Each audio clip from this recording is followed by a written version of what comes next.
Hi, I'm Paul from elkinsdiy.com. Also Paul Elkins YouTube, and now I have a Pinterest account, Paul Elkins Pinterest.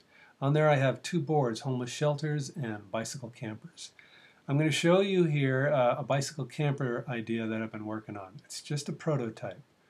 This could be used for somebody who wants to enjoy nomadic living. Maybe you'd want to make something like this for a homeless person. It's a simple shelter and it's just food for thought. Here you go. First I wanted to show you this guy. I still have him.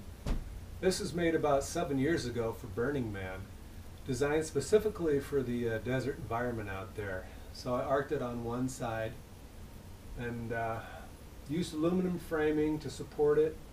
Unfortunately, this has a very flat nose. So for traveling, I found it very difficult to travel in a headwind.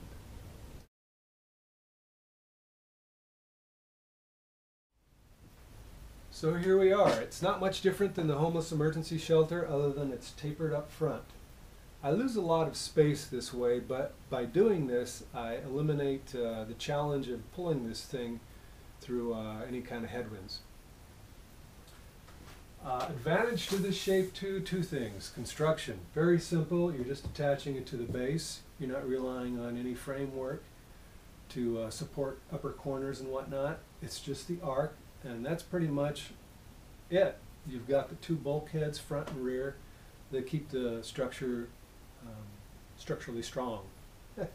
Anyway, this too lends itself to deflecting side winds coming at you or from, say, a semi-truck passing you on. Here I've added ventilation holes, and the also front would pull down in case of hot days and you wanted cross ventilation. That comes down. I kind of like this covered wagon look on the rear. It makes it a little wider. It's 40 inches wide, so it is a little wide traveling down the road. But I chose this because I was playing around a lot with roof height, sitting inside. It's not much clearance with my head. So this worked out to where I had enough width to have a cooking stove here, a little sink over there. That's kind of why I went with that. Plus, it's going to give you enough volume to where when you get a tailwind, it's going to push you down the road. I chose to swing the door up instead of to the side. That way you've got some sun protection and rain protection.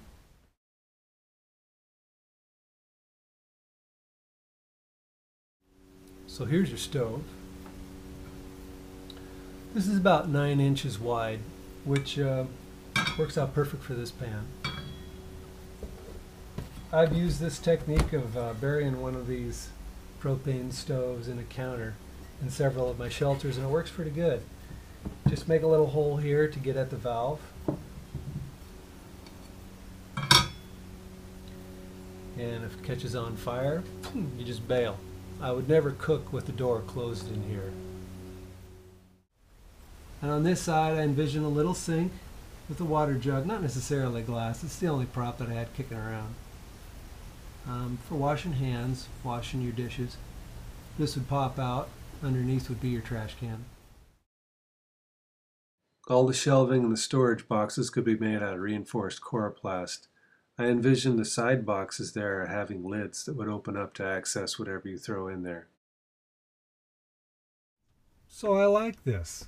This lid comes down for the storage compartment up here and acts as a table. So you can play on your laptop, watch movies, write, do whatever. Then you got your storage for your light stuff here. You want to keep your center of gravity low, so you'd keep your clothes and whatnot up here.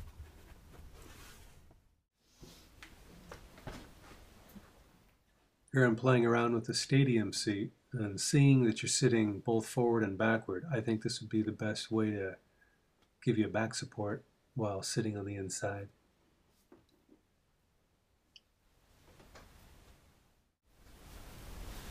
And here we are in sleeping mode. Not too bad, plenty of room.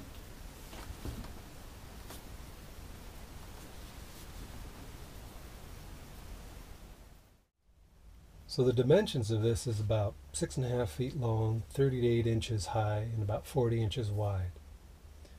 I chose to make the mock-up just because I was really curious to know how this little structure, whether or not it was going to work. I mean, you can't figure out elbow room, knee room when you're turning around these little things without creating mock-up. So it cost me $35 to figure all this out, and I'm glad I did. I'll probably never build this. I have no desire to go on the road, but if I were a young guy and didn't have a lot of belongings, I would build something like this. It's not too hard to build. I'd think you could keep it down to 65 pounds. If I were to make a permanent one, instead of just one layer here, I'd insulate this. And by doing that, and how I do that is take a 2mm coroplast for an inside and outside shell. And in between I'd have foil back bubble wrap, keep it real light. I'd make the frame out of a 1-inch aluminum frame, or aluminum tubing, and I'd probably just use a 1/4-inch plywood for the base. Very simple. So as you can tell, it's a little tight in here, but still you get a semblance of home.